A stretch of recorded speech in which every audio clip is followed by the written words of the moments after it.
So I'm just going to give people maybe a second to try and hop in. But hey, everybody, I'm Jim. And this is just a discussion on one of the races. Plan on doing breaking down all the races in my setting, or not setting, system of Adventura. I guess technically it is a setting too, because it's the name of the world. But today I'm going to be talking about Dunkim, which is just what the humans are called in my world. I didn't want to go with, the traditional human.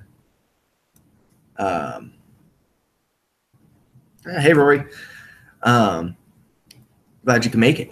But yeah, so I'm going to be talking about the humans of my world, which are the Dunkim, and just kind of go over who they are, some things about them, I guess lore-wise, like who they are in the world, and then also some mechanics that are unique to the race. Probably the first thing I should point out is that Dunkim are the how to word this. A lot of races don't like them for one reason or another. They have kind of burnt every bridge as far as other races go. And like, for example, the race Pupan, which are also called dolls, they are essentially constructs if you look at it from a D&D term. But they kind of look like mannequins. And they were created by the Dunkim, the humans, as slaves. They were looked at as mindless, soulless creations that were just are just made to take orders. But they were actually sentient, and they were treated very badly. They were kind of treated as a stereotypical slave. So when they broke free of the bonds from their Dunkim creators, they had a little bit of a grudge. The Raptora race, which are the lizard folk, they don't like the Dunkim because the Dunkim at one point went like on a witch hunt for the whole race of Raptora and started annihilating them just wherever they found them, like a genocide.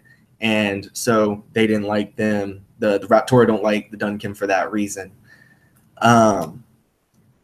Then there's the Tedium, which are the trapped ones, which are essentially the dwarves of my world. They don't like them because at one point they were giants. They were the stereotypical giants, and they were shrunk down by a group of Dunkim casters. They all 10 of them got together and just shrunk them down into small bodies to try and make them a little bit more manageable. So that's why they don't like them. And it just kind of goes back and forth like this constantly. And I'll kind of go into more as I go through all the other races of why they all kind of have their dislikes of the Dunkim as a race. Dunkim also kind of view themselves as better than everybody else for one reason or another. And of course, this isn't strictly for this isn't strictly a on an individual basis. Just the race in general kind of view themselves as better. Of course, that can vary from person to person, but so they're kind of stuck up. Yeah, so just in a nutshell, that's kind of the race. In general, they've kind of had their hand in everything, and in messing with all the other races. I wanted to kind of go through and just talk about like mechanically what's unique about them. In Adventura, the system, there are 7 basic stats. And there's force, which is equivalent to strength, and they have a 0 in that, which 0 just means you're average, because they don't have any natural boon that would increase their strength. Their finesse, which is equivalent to dexterity, which is also a 0. They're average. They're not super limber. They're not super good with their hands, but they can be. It's individual, but as a race, they aren't super dexterous or anything. Their physique, which is their body, their hardiness, both physically, like how well they maintain their physical their physique, which ironically is the stat physique, as well as their immune system, which is a -1, which just means they're below average. Humans are brittle. I mean, you hit them really hard and they're gonna break.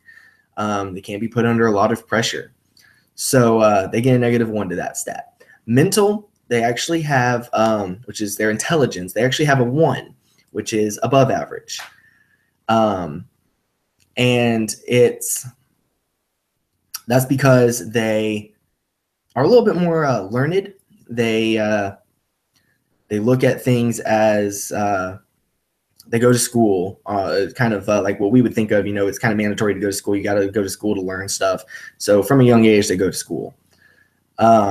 Intuition, which is equivalent to wisdom in D&D, is a 1. They have pretty good intuition. It's above average.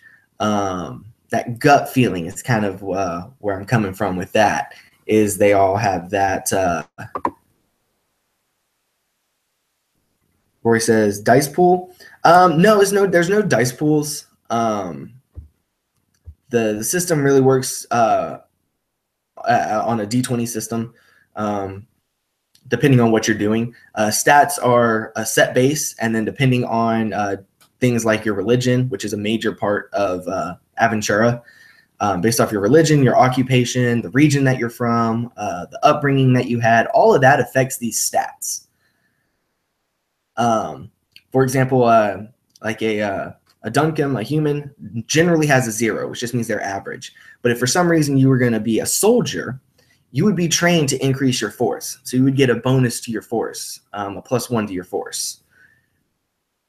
Hey, Jason. Glad you could join us. But going on, charm, which is equivalent to their charisma, they get a +3, which is well above average. And that's because they're pretty charismatic people. Not so much, it doesn't necessarily mean people like, or other races like them, but they're smooth talkers as a race in general. But they're also very intimidating, just because they have had, they had the hand in trying to wipe out the Raptora race. They had a hand in shrinking down the giants of old into the Tedeum that we now know. So they have that intimidation factor. So they can kind of talk their way through, like, if you keep messing with me, all the other Dunkim of the land are going to come after you. The last stat is mana. And this is the magic energy within each individual person. And they actually have a 2. So they are a little bit above average. And that's just because humans have kind of are one of the original races of Adventura. A lot of other races have kind of branched off from them, such as the Ingel are a evolutionary branch from human, or from Dunkim. And the Aquarians, which I did my last video on, are also an evolutionary branch. So there's several branches from the Dunkim.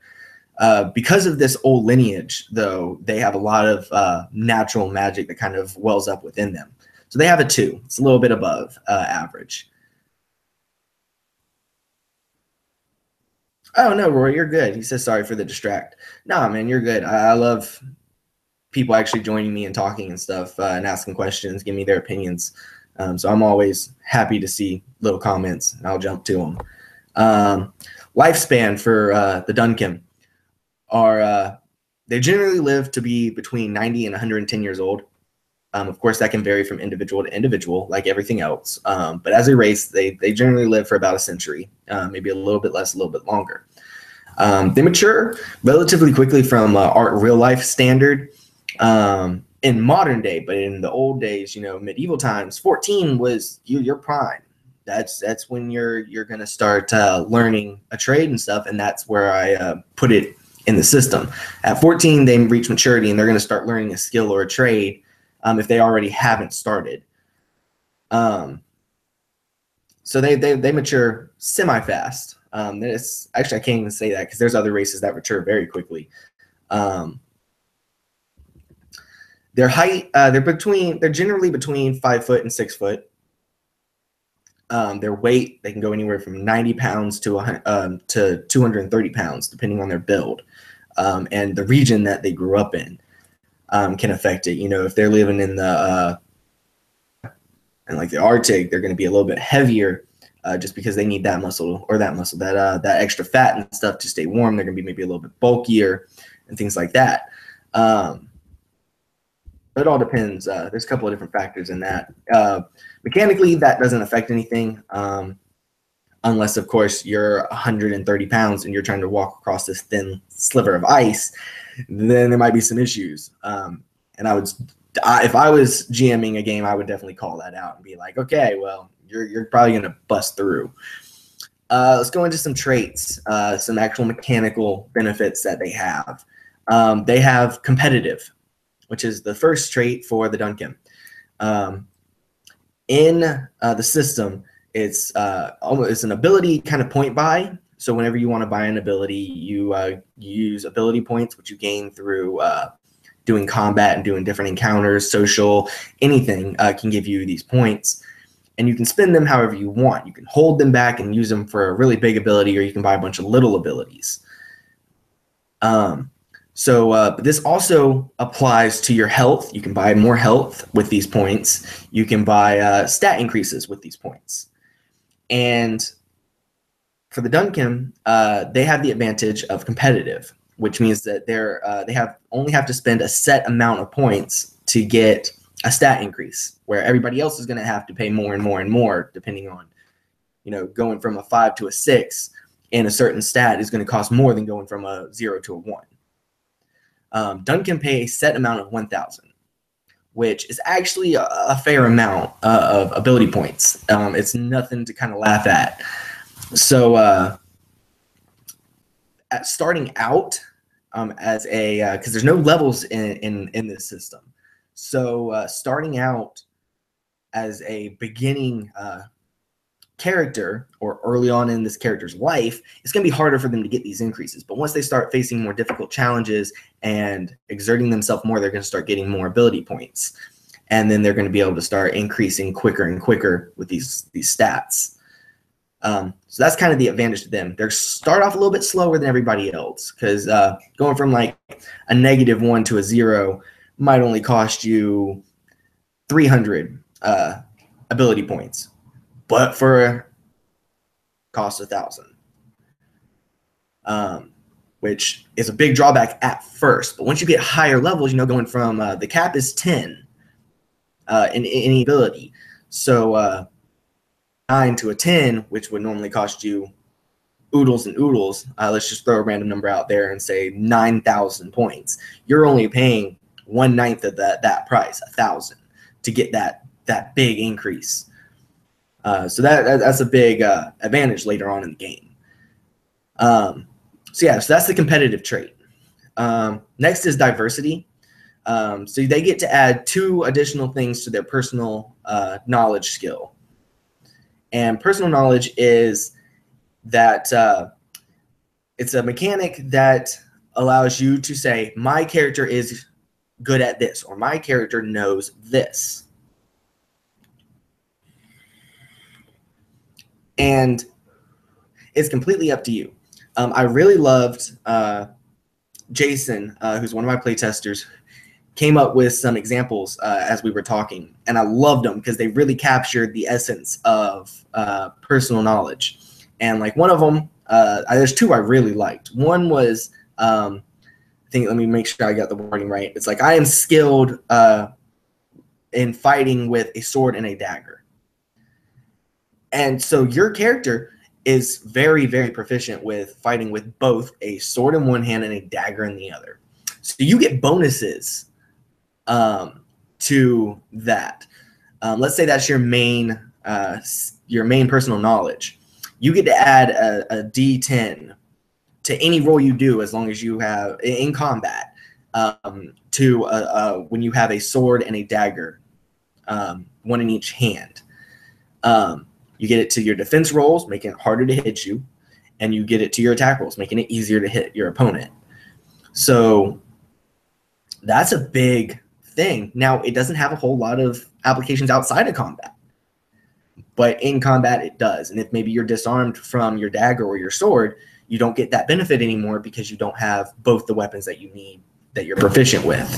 The other one I really liked was I know how to survive in the mountains in winter.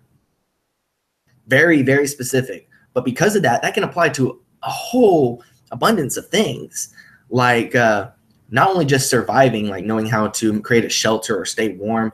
All of that your character would know how to do automatically because you have knowledge of it. You've done it before. But also maybe you're trying to track an enemy or through the snow in the mountains, or maybe just through the snow in general. Well, you're used to mountainous terrain in the snow, so you're used to even harder things than just tracking somebody through snow. So you would get bonuses to that. Those were really great examples, and I do appreciate that, Jason, for coming up with those. Next one is Dunkim Pride. Dunkim Pride gives you a +1 to charm saving throws. Because I see we have a couple of new people watching. The charm is equivalent to charisma. And you gain those for the +1 to any kind of charm saving throws. And so that's anytime somebody is trying to mentally wear you down or emotionally hurt you, because there's this thing called will, and you take will strain, which is, I guess in D&D terms, it's kind of like sanity. If somebody intimidates you, they're actually going to be doing damage to your will, which if they do too much to you, then you're going to pass out, which can cause issues, especially like in combat or, even just a social encounter. You're at a grand ball and somebody throws a sly comment at you and you fall unconscious because of it. That would suck. Dunkim have a little bit more resilience to that. Their basic speed does not change, which means that all races start off with a base speed of 30. So they can walk or run 30 feet, mostly in combat. But also meaning that their swim speed is half of that, 15. Same thing with climbing, 15. So they just are very basic. The last thing that they get is well-rounded. Now the way, and I'll explain skills first because this has to do with skills. Skills are, they all have a skill value. So let's use that swimming aspect. You have a starting skill value of 8 for that that skill for swimming. So if you're going to try and swim, you need to roll a d20 and roll an 8 or lower to be able to successfully pass. So you want to try and get that number as high as possible. And that number is affected by swimming is a force ability, or force-based ability. So your force is actually going to influence it. If you have a +1 in it, it's going to go to a 9. If you have a -1, it's going to go to a 7, making it harder. Well, Dunkim have well-rounded as a trait. They gain a +1 to all their skill values, which means starting out at the base before you choose anything else, which what you choose, like your occupation, your religion, and things like that, affect your skills. All your skill values are going to have a base of 9, which isn't a huge thing, but that's still an advantage. It's still a +1 to all your skills. It means you just have to roll a 9 or lower to pass. So it's a little advantage. It's a larger advantage just because it gets to all of them. Let's see. Lastly, there are languages. And their languages, you get the Dunkim, which is essentially the common of Adventura. But also they get 2 other languages, any 2 languages from the other races. So they can speak Engelvan, Raptorian, Aquarius, any of the other languages. And that just kind of is influenced by what other races do you see your character spending a lot of time around. And mechanically, that's all that's to them. I see I got a couple more comments. Jason says, unless you pick personal knowledge in swimming. I mean, yeah, if you want to be a really good swimmer, then yeah, go for it. It'll give you that extra bump. And the way personal knowledge works is that there's 4 main, and then there's that 4th, which the first personal knowledge that you can put, there's that first slot that'll be on the character sheet. And that's going to be a D10 added to whatever you roll. Or a minus, depending on if it's combat related, it's going to be a plus. If it's skill based, it's going to be a minus, making your score lower, making it easier to match that low number. So that first slot is a D10. Second slot is a D8. Next slot is a D6, and then there's that 4th and lower slot, which are D4s. So these are those D4s are just things that you have knowledge of. You know how to do it. Example I used last night is like, I know how to sword fight. I know that you don't grab the pointy end and you grab the handle and I sling the pointy end at you.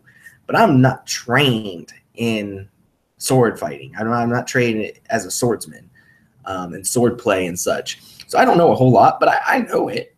I can use a sword. So I would put that like in the D4 slot, which will just give me that little bonus to any time I'm trying to use a sword.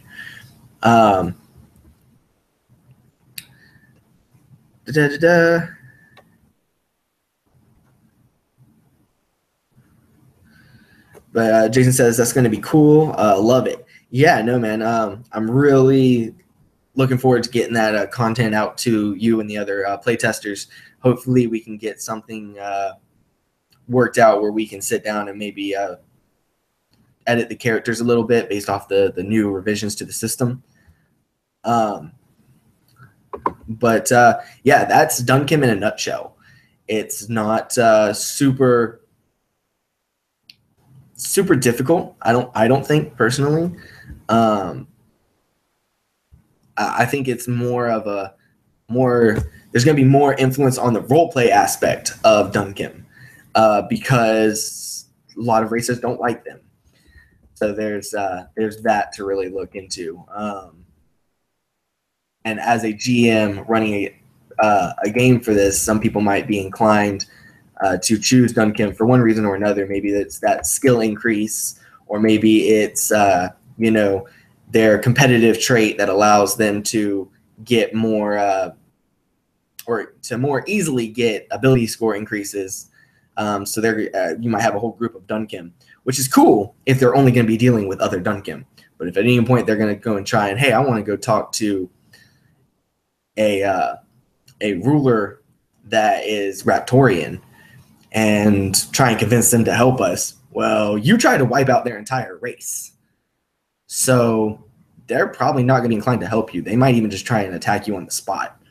Because that didn't happen too long ago in the setting of Adventura. That was realistically, it was only it was a good bit of time, but in the overall world, it wasn't. It was only like 150, 200 years ago that happened. Which for Raptorians, they live that long, some longer. So they remember it. They were still alive. Some of these guys are survivors of it. It's kind of like the Holocaust for them. You tried to commit genocide. Jason says, "LOL, I love it. You make the humans hated by most other PC races." Yeah. You working on the character sheet? And so yeah, no, they really are. There's a lot. I actually, off the top of my head, I think the only ones that don't have a personal grudge against them are the Engel. But the Engel still don't like them because to them they are primitive. The Engel are very intelligent and they have wings, they can fly, and humans are just humans. The Dunkim are plain, they're vanilla. So Engel kind of look down on them and view themselves as higher than they are. But they do that with most races, most of the other races. And am I working on the character sheet? I'm playing around with it. Josh, the guy that's one of my playtesters, and also the guy I run RPG Enlightenment with, he brought up to me about trying to make it form fillable, which is actually a very new concept to me.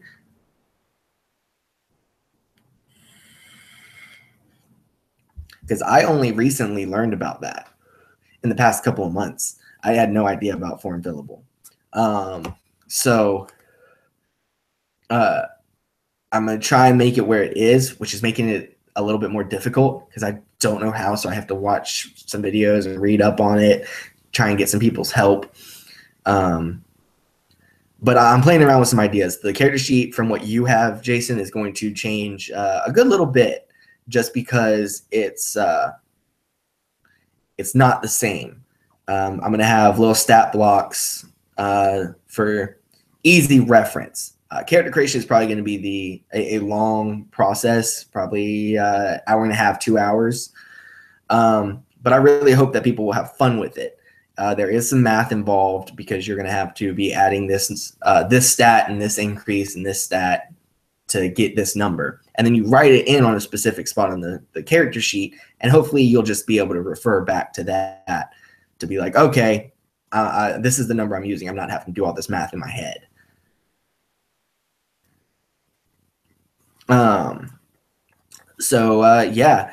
That's about it on my end. Do y'all have any questions for me? Is there anything that y'all like to say before I go ahead and step off?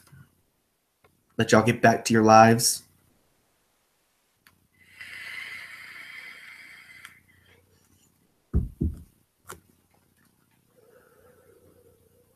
Jason says, once people learn how it works, it will take less and less time.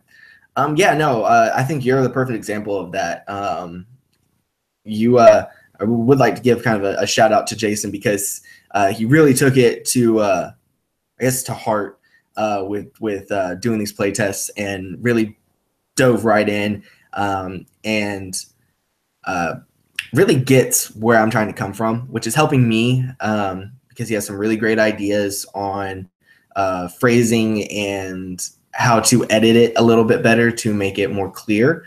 I agree with you. Once people understand it, like I said, you're like a prime example of that. The first one takes a while to understand, but once you understand it, you should be able to breeze right through it.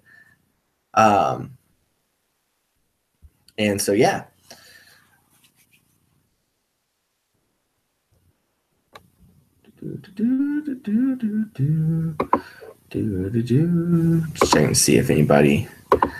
Alrighty. I'll go ahead and call this little discussion for right now. Hopefully y'all like the race. If you do, if you have any questions, if maybe you want to get in on a play test, if you have anything that doesn't make sense, you want to ask some questions about, just put it in the comments right below. And Jason says, can't wait to get back at it, man. Yeah, I'm really hoping to try and get these play tests going a little bit smoother. Once we finish up the little set that we're doing, hopefully I can get some more players that are interested and willing to help. I know I've talked to a couple of other people that are willing to help me out and do some play tests. Like I said, if you're interested, just leave me a comment. So till next time, I'll probably be doing maybe once a day. I'll talk about the races, and then I'll go on to some other topics about the setting, the world, some mechanics, things like that. I'll be also doing some live videos on YouTube, some live discussions and some live world building, and I'll post all that on AppTab so that you can, if you want in on it, you can let me know and we can fit you in.